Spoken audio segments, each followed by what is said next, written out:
You know those classic spy movies where a secret agent slips a tiny GPS tracker into someone's pocket?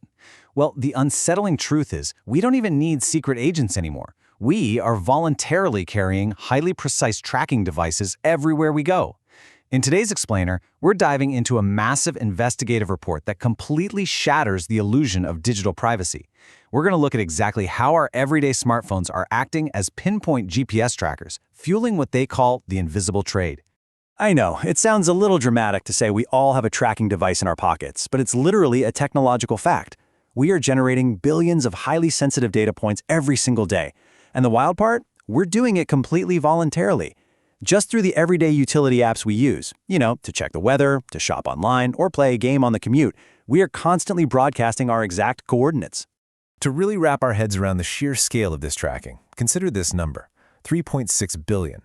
Journalists investigating this trade actually received a free sample dataset from a single data broker based in Florida. When they tried to open it, their computer crashed because the file was just so unbelievably massive. That one free sample contained 3.6 billion location points, mostly from users in Germany. It allowed researchers to zoom into almost any street corner and find exact phone location data, literally tracking people from room to room within a single building. Now, data brokers love to claim this data is totally anonymous because they use random ID numbers instead of your actual name. But the sources show that anonymity is a complete myth. Think of the data like tossing confetti on a map. When your phone pings at a specific residential building every single night and then a specific school every single day, well, that ID is instantly de-anonymized. The source material actually details how investigators used this exact method to identify an 18-year-old named Emma. From this supposedly anonymous data, they traced her exact bus route to school, trips to the supermarket, meetups at McDonald's, and even the isolated country lane where she walks her dog every evening. Section 1. How apps monetize movement, from utility to commodity. Okay, so let's break down exactly how this invisible pipeline works, turning your everyday movement into a highly profitable commodity. Step 1. You download an app and grant it location access, probably assuming it needs it just to function. But step 2, in the background, that app is constantly collecting your exact GPS pings. Then step 3, the monetization happens. The app funnels that precise data to a vast network of corporate partners. And finally, step 4, those partners use, package, or sell that data for highly targeted advertising. So downloading a simple utility app leads directly to your life's routine being packaged up and sold. To anchor this process, let's look at a specific case study from the sources, the German weather app Wetter Online. So the company initially claimed they only used location data for their own purposes, just to give you an accurate weather forecast. But when government data protection authorities conducted an unannounced search of their systems, they found something very different. They discovered pipelines sending precise user movement profiles out to global tech networks. In fact, Wetter Online was found to be sharing user data with more than 800 different companies. There's a huge contrast here between what the advertising industry claims and the actual reality of the technology. The digital economy sector often argues that they only want to reach generalized groups, say a florist in Munich simply wanting to show ads to people in Munich, not Berlin. But the real-world datasets show individuals being tracked to exact, highly sensitive locations meter by meter. The data doesn't just say what city you're in, it shows what corner of your bedroom your phone is sitting in. Section 2. The data broker ecosystem. The unregulated middlemen. So a crucial part of all this is understanding the role of data brokers. What exactly are they? Well, these are companies that have absolutely nothing to do with the apps you actually downloaded. Instead, they act like massive vacuum cleaners, harvesting unimaginable amounts of sensitive location data from those apps and then selling it to anyone willing to pay. In doing so, they essentially launder the data from its original context, creating a massive secondary shadow market built entirely on your daily movements. But it actually goes even deeper than that. There are also middlemen marketplaces, like a company called Data Trade, operating right out of a high-rise in Berlin. They essentially act as agents, bringing data buyers and data sellers together. The investigation revealed that platforms like this practically throw massive data sets at potential global buyers, totally bypassing any meaningful user consent. It is a wildly lucrative, completely unregulated digital bazaar.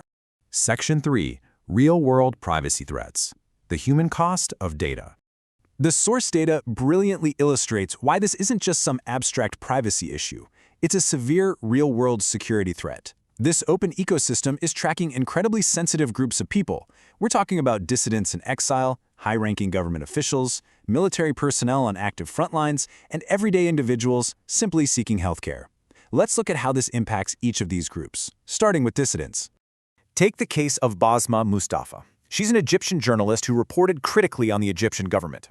After being arrested and facing severe threats, she fled to Berlin to build a safe life.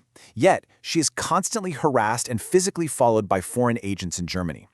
When investigators looked at the dataset, they found her exact movement patterns. Her phone was broadcasting her precise route to her local hospital, and even to the specific daycare where she drops off her kids.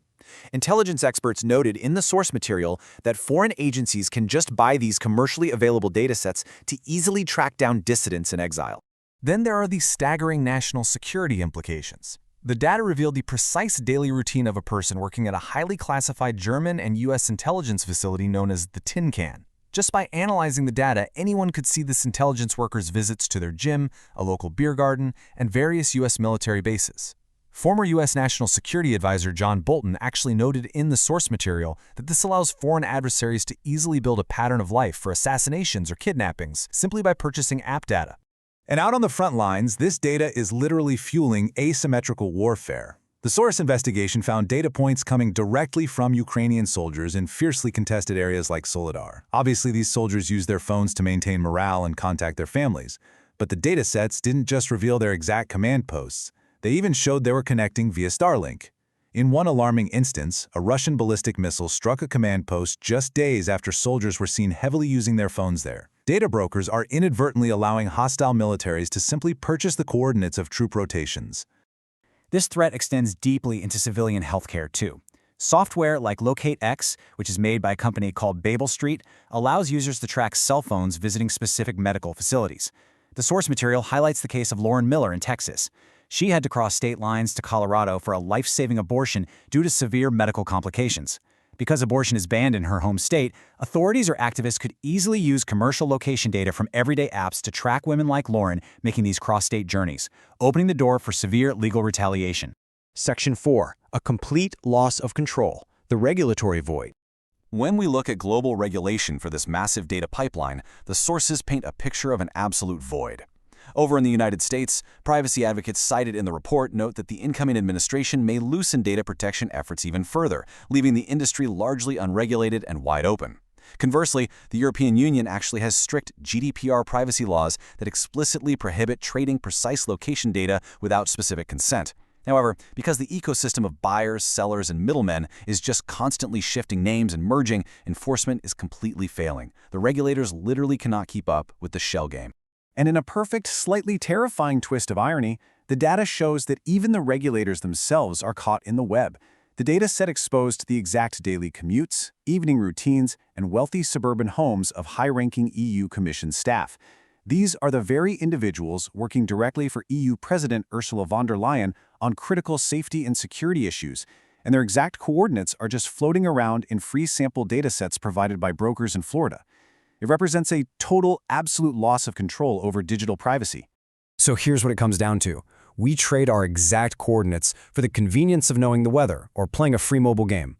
But that very same data fuels a shadow economy that threatens dissidents, undermines national security, and endangers everyday people seeking healthcare. So is the convenience of these apps actually worth the fundamental risk to our society? It's a question we all need to seriously answer the next time we tap Allow Location Access. Thank you so much for joining me for this explainer.